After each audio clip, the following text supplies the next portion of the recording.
Republican Representative Jim Banks from the state of Indiana, serving in the U.S. House of Representatives, has decided that he's sick and tired of these damn protesters. I mean, earlier this week in Washington, D.C., you had climate protesters who blocked off a lot of streets.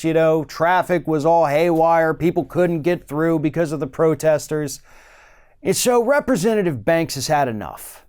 And in his anger at these protesters, he decided to out crazy the rest of the Republican Party.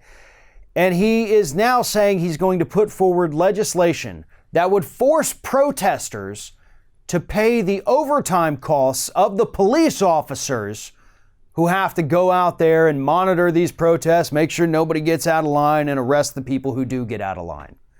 He wants the protesters, specifically any of those who get arrested during a protest, you will now be paying the overtime of those police officers.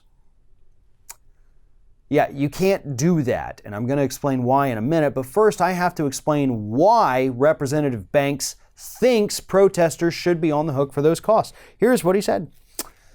Washington, D.C. collects over $4 billion in federal funding. Hoosier taxpayers shouldn't be on the hook for illegal protests. It is a violation of their First Amendment rights.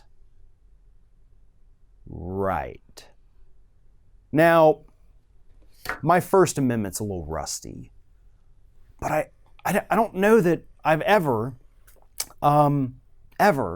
seen anything mentioned in the First Amendment of the U.S. Constitution that says that it is a violation of your First Amendment rights if your tax dollars go to pay a police officer's overtime if that officer had to work extra hours because somebody was protesting and then got arrested. Now, if anybody finds that in the First Amendment, please do send it to me.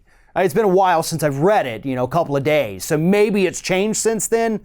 Maybe I read an abridged version. I don't know. But what I do know is against the First Amendment of the U.S. Constitution, Mr. Banks, is that you can't infringe on someone's right to peaceably assemble. Illegal protests? According to the First Amendment, there's no such thing as an illegal protest. It is a right given to every citizen of the United States under that First Amendment. That is in the Constitution, not we shall not pay police officers overtime if a protester does a bad thing. Yeah, if somebody does a bad thing, they do a bad thing. That doesn't mean you get to limit the rights of a protester. You cannot put an additional fee on somebody who was protesting. That would be unconstitutional, you idiot. But this has come to sum up the entirety of the Republican Party. Representative Banks' legislation may not even see the light of day. And if it does, it sure as heck isn't going to pass the House of Representatives. But this is the level of extreme that the Republican Party has reached.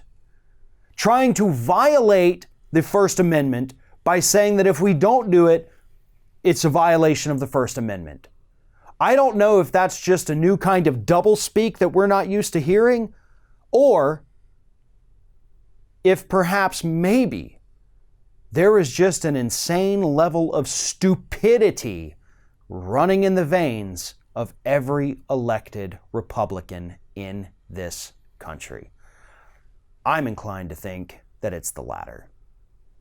Thanks for watching, everybody. And don't forget, if you like what you see here, like, comment, share, and subscribe to our channel. And now you can also become a member of Ring of Fire and get exclusive early access to certain Ring of Fire videos all throughout the week. Just click on the little join button right below the video.